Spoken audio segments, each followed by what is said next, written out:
Today we're playing with hair and texture, and I'm using Gisou Wave Spray. What I like about this is that it enhances my natural hair texture. This just does the trick.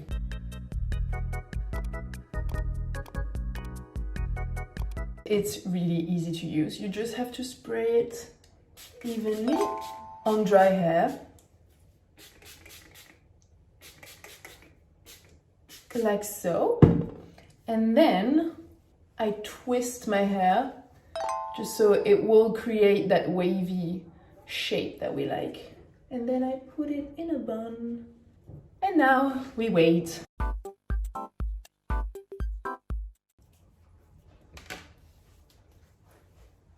Oh, wow.